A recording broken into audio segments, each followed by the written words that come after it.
that the products come up. That's the only way to make this time scale to be shrunk. You know, I've just pulled out a slide here, and if you look at the R&D spendings in US dollars billion of some of the large telecom equipment manufacturers, I think it's huge. You have somebody spending 9 billion, 8 billion, 10 billion per annum. Microsoft, you know, do you think that in this country we have this kind of money to invest in R&D? First of all, these kind of numbers are they felt required is a question that you can ask. The same question was asked when I was at CDOT along with Sam Pitroda when we were trying to develop a switching system. I was the 7th man to be recruited by Mr. Pitroda at that time to make a telephone exchange, which we can feel proud, which is our own design, which we have done at 36 crores. Everybody laughed at it. Oh, 36 crores and you can develop a switching system? You are kidding. That must be a student project. You can't make a world-class switching system in 36 crores in 36 months. That is what Mr. Sam Pitroda was heckled, but the rest is history. We have developed it, we have put it, it is serving 20 million consumers in India, and it is possible. So these kind of numbers, let us not get overawed by these numbers. What does it take to make a base station? It takes about 200 man-years of effort, and what does the 200 man-years of effort cost in India? You can make a math yourself. So I don't think these numbers should bother us at all. What does it take to make a tablet and an operating system to go inside that? You know, like a Symbian. You know, it doesn't cost much. I think these numbers should not make us to feel diffident about it. I think this is not the case at all. I think what is required is the intellectual property on which we can feel proud of. We have the talent, the commitment of the industry, and the government hand-holding for some time so that the products come out.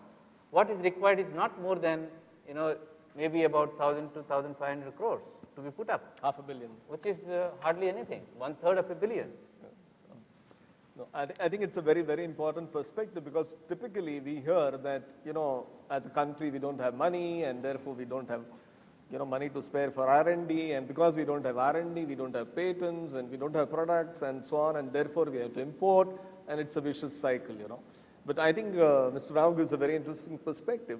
So the concept of frugal innovation and frugal engineering, I think, which Tata has demonstrated by Nano, I think it's very, very relevant in this country in terms of Made in India tag.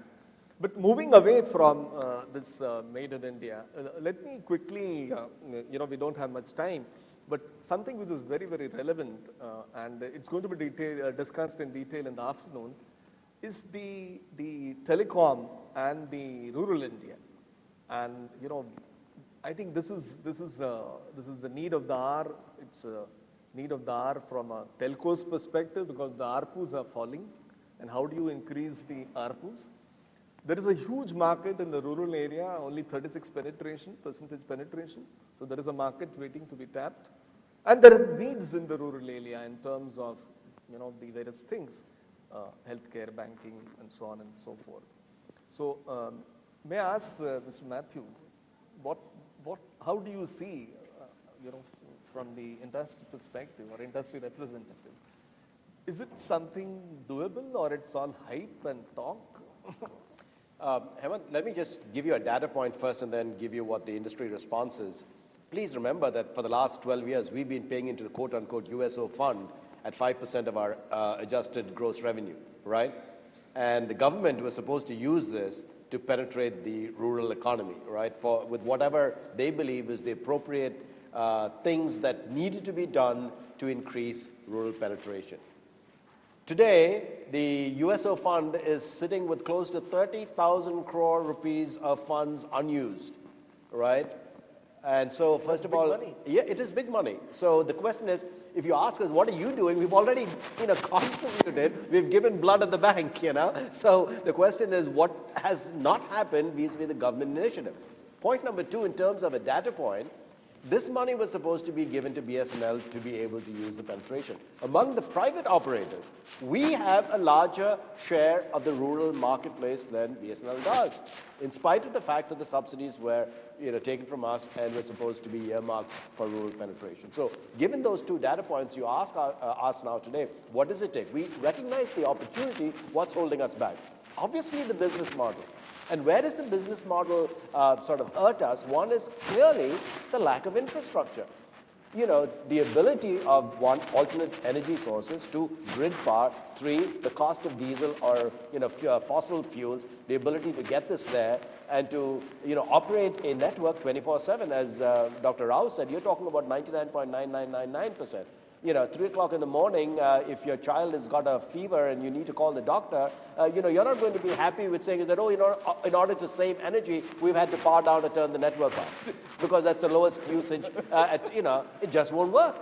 So I think we can't afford to minimize the standards when we go into the rural areas. We've got to be able to afford to give them the same level of service that our urban brothers and sisters have enjoyed. That there is means a cost. And exactly, and I'm saying is that the principal cost that prevents us is the cost of maintaining these sites to the infrastructure costs, all of this stuff that has to be in place in order for us